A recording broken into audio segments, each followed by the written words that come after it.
हमारे साथी वरिष्ठ नेता शांति धारीवाल जी,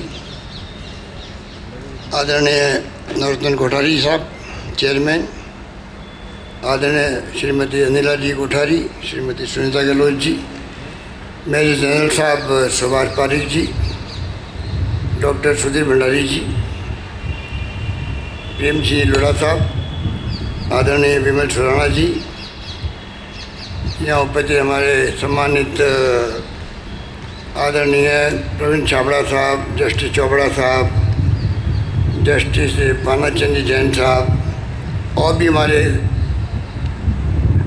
सम्मानित साथी बैठे हुए हैं। भाई और बहनों, नौजवान साथियों, मुझे बहुत पसंद था कि भगवान महावीर के नाम से जो पौधा स्वर्गीय भैरव सिंह शेखावत साहब ने उस वक्त विद्या विनोद काला साहब के ज़माने में 1 रुपये में ज़मीन दी गई।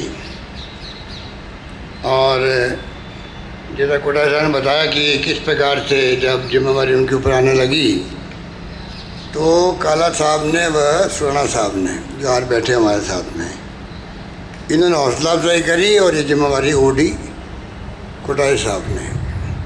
और हम सबको गर्व है कि उस जिम्मेवारी को कोठारी साहब ने बखूबी निभाया है। उसी कड़ी में हम यहाँ सब बैठे हुए हैं, इसलिए मैं उनको अपनी ओर से, आप सबकी ओर से धन्यवाद देना चाहूँगा, आभार व्यक्त करूँगा कि एक राजस्थान में एक सुविधा जो है भगवान महावीर कैंसर हॉस्पिटल की जिस रुपये मिल रही है वो तारीफ़ काबिल है। मेरे पूर्व वक्ताओं ने कैंसर की स्थिति के बारे में बताया आपको, देश पर किस प्रकार से प्रदेश में और किस प्रकार से बीमारी है जिसका नाम सुनते ही लोग चिंतित हो जाते हैं। और अभी मैं बात कर रहा था तो कोठारी साहब का सपना है कि इस काम को वो अभी तो कर रहे हैं जिस रूप में जोड़ रहे हैं पूरे परिवार को, परंतु वो चाहते हैं कि पूरे उत्तर भारत में और देश के अंदर सबसे सर्वोत्तम और सर्वश्रेष्ठ अस्पताल के रूप में ये विकसित हो। और मैं मानता हूँ कि ये भावना होना बहुत बड़ी बात है। इसीलिए अभी धारीवाल जी जब कह रहे थे कि 225-30 करोड़ रुपए लगाना कोई मामूली बात नहीं है। सरकार को भी सोचना पड़ता है जब कोई योजना बनाते हैं, और 100 करोड़ की योजना है, 200 करोड़ की, 500 करोड़ की है, तो अगर जनहित के अंदर इतना बड़ा इन्वेस्टमेंट करने का जो तय किया है और जो प्रेरणा इनको अपनी पत्नी से मिलती है, अनिला जी से, उनके दबाव में मेरे ख्याल से इन्होंने किया। क्योंकि जब मुझसे मिलना आए दोनों, तब मैंने पहली बार देखा कि महिला का सशक्तिकरण क्या होता है। तो आप समझ सकते हो कि अनिला जी पूरी तरह जो समर्पित है इस अस्पताल के लिए, और जिस रूप में सब महिलाओं को लेके वो चल रही है और प्रबंधन जिस रूप में किया है, और मरीजों से जाके मिलना बहुत बड़ी बात है। पैसा लगाने वाले बहुत लोग हो जाते हैं, पर पैसा लगाने के साथ साथ में आप मरीज़ की सेवा करो, उस भावना के साथ में अपने मित्रों को जोड़ो और हर वार्ड में जाओ, मरीजों से मिलो, उससे मरीज़ का हौसला बहुत बढ़ता है।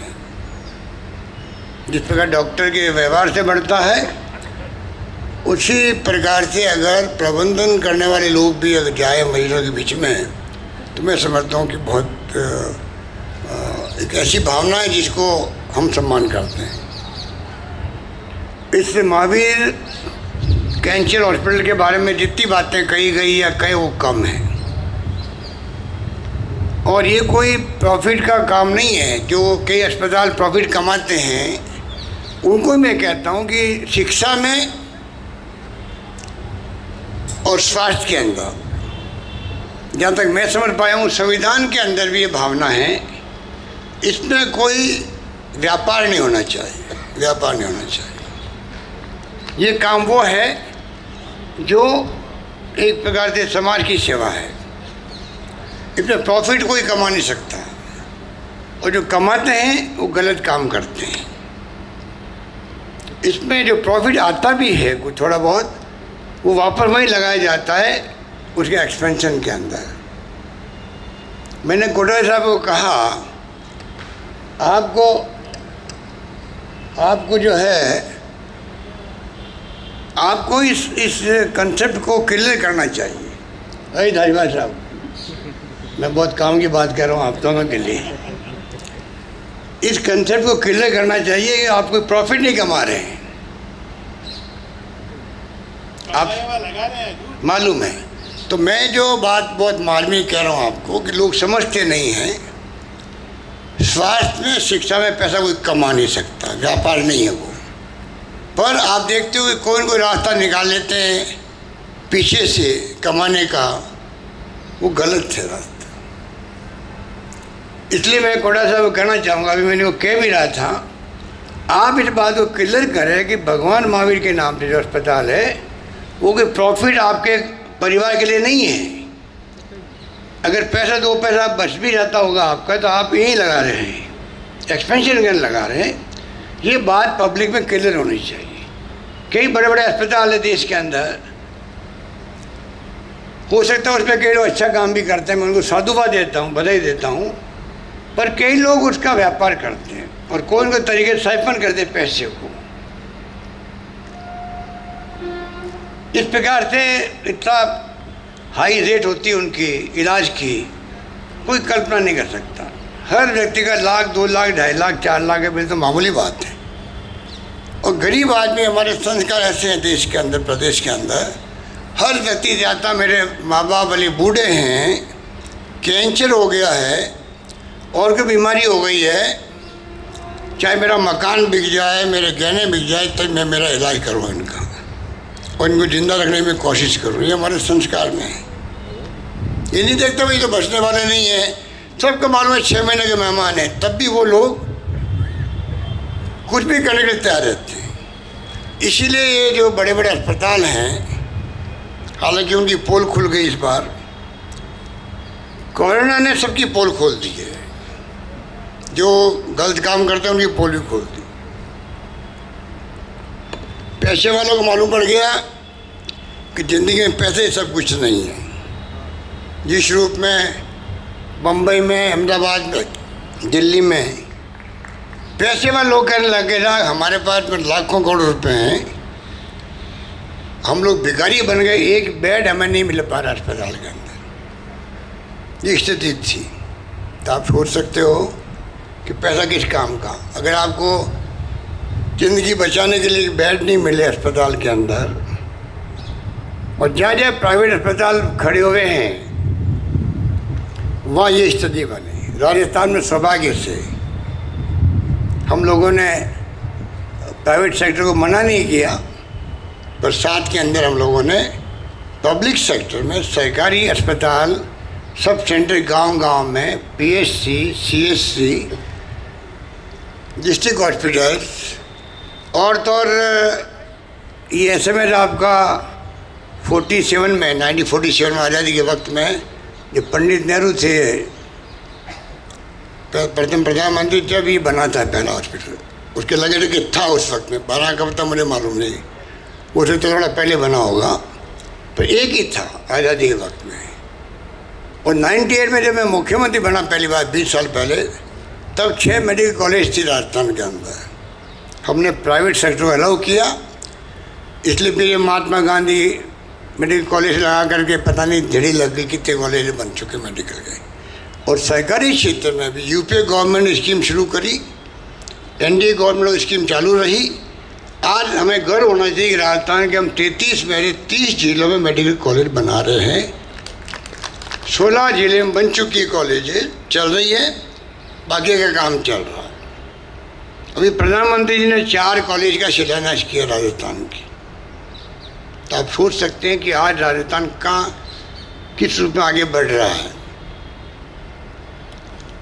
राजस्थान में हमने दवाएं फ्री कर दी। पिछली बार जब मैं दूसरी बार बना मुख्यमंत्री तब टेस्ट फ्री कर दिए। बुजुर्गों के तो हमने एमआरआई और सीटी स्कैन भी फ्री कर दी थी। और तो भी हमारे कोटे साहब तो इससे प्रभावित थे, अभी मुझे कह रहे थे कि साहब आपने तो पशुओं की दवाई फ्री कर दी, और भावुक हो रहे थे वो पशुओं के लिए। पिछली बार मैंने कर दी थी, तमाम पशुओं की दवाई free, test free, dialysis free. और अब तो हम लोग क्या स्कीम जो हमने सरकार मंत्री नारा दिया था, पहला सुख निरोगी काया, और इसीलिए अभी जब हमारे बोल रहे थे, एडी साहब बोल रहे थे, मेजर साहब, प्रिवेंशन ऑफ ऑन्कोलॉजी, उसी दृष्टिकोण से हमने लॉन्च करवाया प्रोग्राम। डॉक्टर सरीन को बुलाया दिल्ली से, और अपोलो हॉस्पिटल के भी जो उनकी डॉक्टर है डॉक्टर रेड्डी की, वो आई थी, और डॉक्टर बेंगलोर वाले क्या नाम,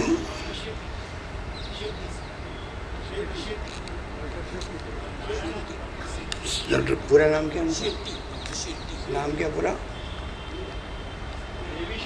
चलो जो देवी शेट्टी, डॉक्टर देवी शेट्टी, इनका नाम बड़ा नाम है। इनको हम लोगों ने बुलाया, लॉन्च करवाया कि राजस्थान प्रिवेंशन ऑफ मेडिसिन किस सेक्टर में आगे बढ़ना चाहता है। अगर बीमारी हो ही नहीं, उसके लिए अपन एजुकेट करें लोगों को, तो सरकार का भी करोड़ों रुपये बचेगा, लोगों को स्वास्थ्य रक्षा होगी, उनकी बीमार पड़ेंगे नहीं तो उनका पैसा भी खर्च नहीं होगा, उनका स्वास्थ्य भी अच्छा रहेगा, शरीर भी खराब नहीं होगा। पर ये हमने स्कीम लॉन्च की दिसंबर के अंदर, और 3-4 महीने बाद में कोरोना का महामारी इस रूप में आई सामने, हमें सब काम छोड़ के उसी में लगना पड़ा। और मुझे कहते हुए गर्व है कि राजस्थान में, और डॉक्टर भंडारी जी बैठे हैं यहाँ के डॉक्टरों ने, हमने करीब 400 वीडियो कॉन्फ्रेंसिंग करी है राजस्थान भर के अंदर, क्योंकि आजकल वीडियो गांव तक पहुंच गया है, वीडियो का सिस्टम। और उसी रूप में हमने गांव वालों को जोड़ा, सरपंच तक को, ग्राम सेवक को, पटवारी को, CMHO को, उनके अधिकारियों को, सब जगह हम लोगों ने ये कोशिश करी कि किस प्रकार से मैनेजमेंट हो रहा है, आपको क्या क्या सावधानी बरतनी है, किस प्रकार RT-PCR टेस्ट फ्री हो रहा है, इलाज पूरा फ्री हो रहा है, दवाइयाँ फ्री मिल रही है। 40-40 हज़ार के जो इंजेक्शन थे वो राजस्थान सरकार ने फ्री में दिए, जो देश में कहीं पे भी नहीं दिए गए थे। और उसी रूप में भीलवाड़ा मॉडल बना, तो देश के बाहर दुनिया तक में वो मॉडल गया कि इस महामारी से लड़ने का एक अच्छा मॉडल ही हो सकता है। वो मॉडल आज भी काम आ रहा है। आप सोच सकते हैं कि इस रूप में जो कोरोना का प्रबंधन किया गया, उसको देश के अंदर सब लोगों ने उसको एप्रिशिएट किया। अभी हमने जो आयुष्मान भारत की योजना थी भारत सरकार की, और पिछली गवर्नमेंट जब बीजेपी की थी यहाँ पर, तब उनकी स्कीम थी भामाशाह योजना, 3 लाख का बीमा था उसमें। और दिल्ली वाला जो केंद्र की स्कीम थी उसमें 5 लाख का था वो बीमा। हमने दोनों को मिलाया, और अब हमने उससे और 2 कदम आगे बढ़ गए हम लोग, क्योंकि जब हमने कहा पहला सुख निरोगी का आया, तो 3-3.5 हज़ार करोड़ रुपये लगेंगे सरकार के। हम लोगों ने 5 लाख का चिरंजीवी योजना नाम की योजना शुरू करी है, मुख्यमंत्री चिरंजीवी योजना, जिसमें मरीज को जो है, और वो स्कीम पूरे प्रदेशवासियों के लिए है, चाहे अमीर है चाहे गरीब है, सबके लिए वो योजना लागू की गई है। और उसमें यहाँ तक है कि भर्ती होने के 5 दिन पहले तक का खर्चा, और जब आप ठीक हो जाओ अस्पताल में, उसके बाद में 15 दिन तक खर्चा भी उसके अंदर शामिल है। और ये कैशलेस है, कोई जीवन बीमा निगम की तरह नहीं कि पहले आप जमा कराओ, फिर बिल पेश करो, फिर वो आनाकानी होती, कुछ नहीं है, कैशलेस है। कल मैं नागौर में था, मुझे वहाँ 2 पेशेंट मिलाए गए जिनका इलाज यहाँ बिरला हॉस्पिटल में हुआ है प्राइवेट के अंदर। ये स्कीम प्राइवेट में भी है और ये स्कीम सरकार के अंदर भी है। एक मरीज था जिसका ओपन हार्ट का ऑपरेशन हुआ, एक नया पैसा उसको नहीं देना पड़ा अस्पताल के अंदर। एक मरीज का ऑपरेशन कोई उसका ऐसे कुछ था नर्स का, करीब 3-3.5 लाख का बिल बना, उसको एक नया पैसा नहीं देना पड़ा। अंदर गया, वापस आया, उसको फ्री में वो घर पे आ गया। तो आप कल्पना कर सकते हैं, यहाँ भी मुझे बताया गया कि 2350 मरीज आपके इसी योजना के अंतर्गत लाभान्वित हुए हैं आपके कैंसर अस्पताल में, महावीर कैंसर अस्पताल के अंदर भी। तो ये मैं कहना चाहूँगा, राजस्थान सरकार की मंशा है कि आने वाले वक्त में और हम मेडिकल हेल्थ सुविधाओं में और आगे बढ़े और देश में एक मॉडल बने राजस्थान, कि राजस्थान सरकार ने जब से हम लोगों ने 10 साल पहले फ्री मेडिसिन और फ्री टेस्ट शुरू किए थे, उसके भी बहुत लोगों ने उस वक्त में बहुत अप्रिशिएट किया पूरे देश के अंदर। अब हम आगे बढ़ गए और ये चीनी योजना लेके आए। मैं उम्मीद करता हूँ कि हम लोग इसमें बहुत कामयाब होंगे। बाकी तो हमने बहुत काम किए, आपने गाँव के अंदर भी CHC को मॉडल बना रहे हैं हम लोग। और अभी जो देखा आपने ऑक्सीजन की मारामारी, और मुझे तो दिल्ली भेजना पड़ा धारीवाल जी को भी, रघु शर्मा जी को भी,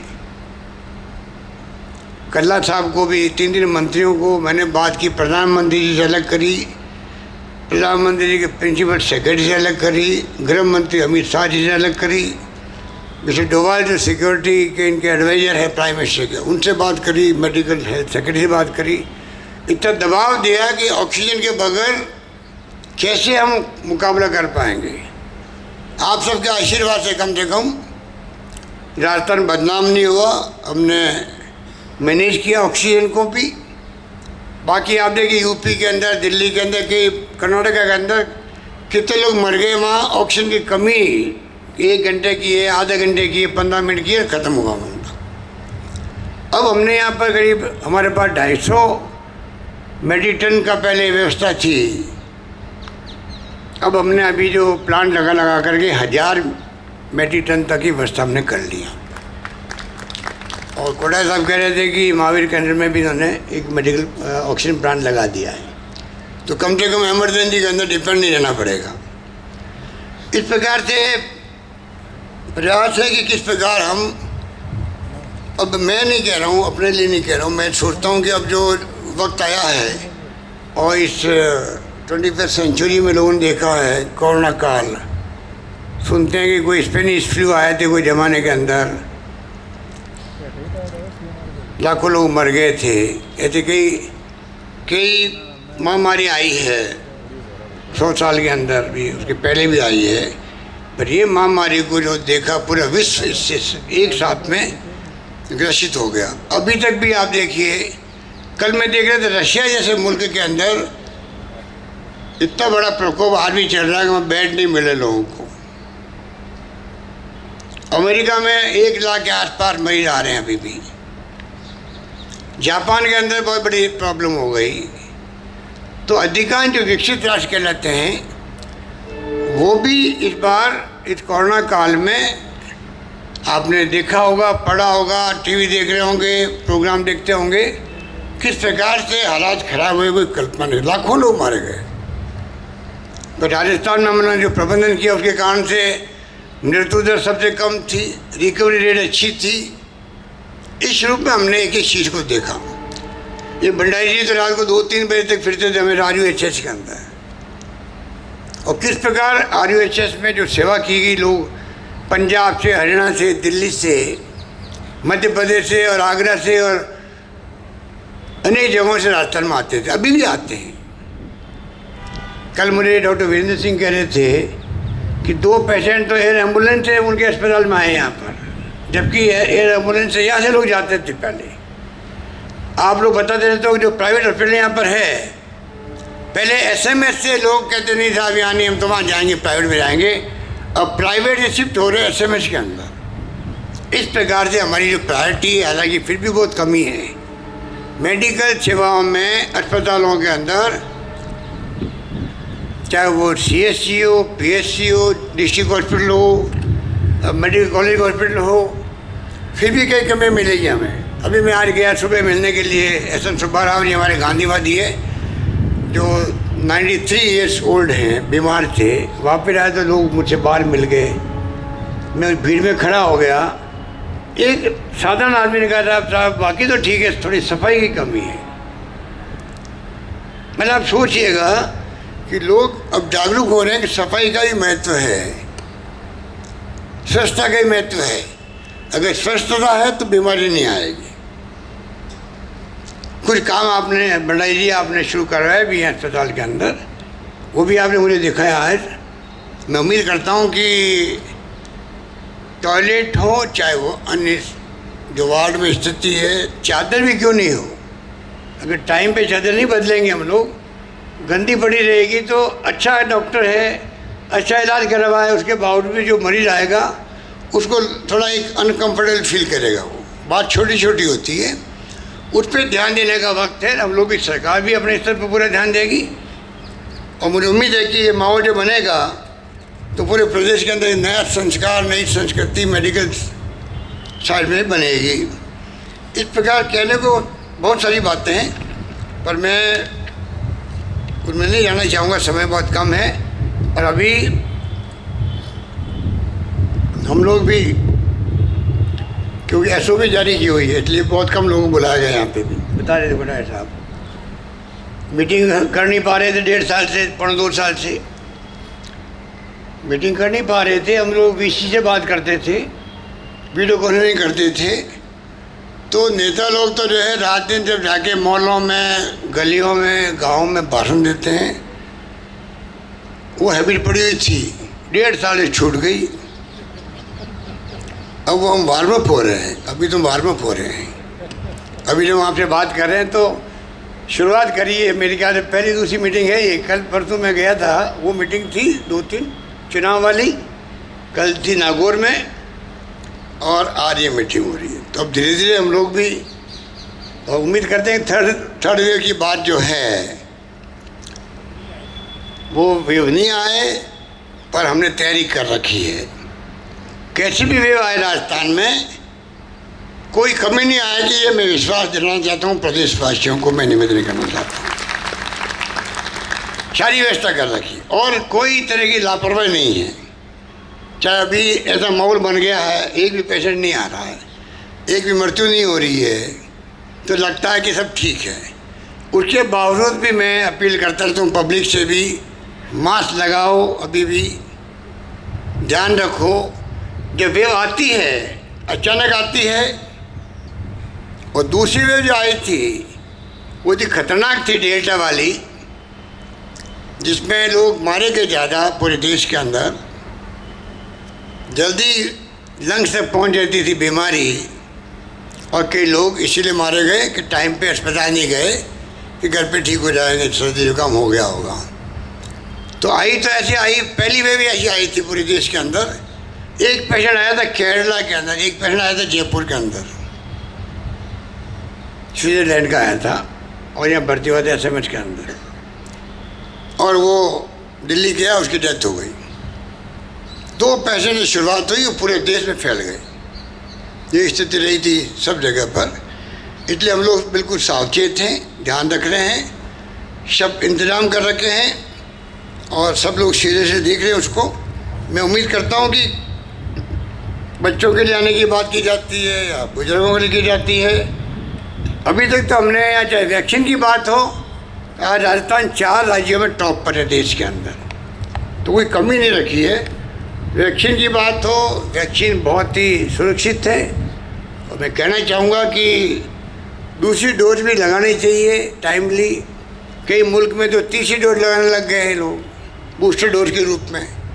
हमें भी दूसरी डोज लगानी चाहिए, और ये बात बिल्कुल तयशुदा है पूरे देश और दुनिया के अंदर कि वैक्सीन लगने के बाद में हो सकता है कि वो संक्रमित हो जाए, कोरोना हो जाए, पर उसकी किसी भी कीमत पर उसकी डेथ नहीं हो सकती है।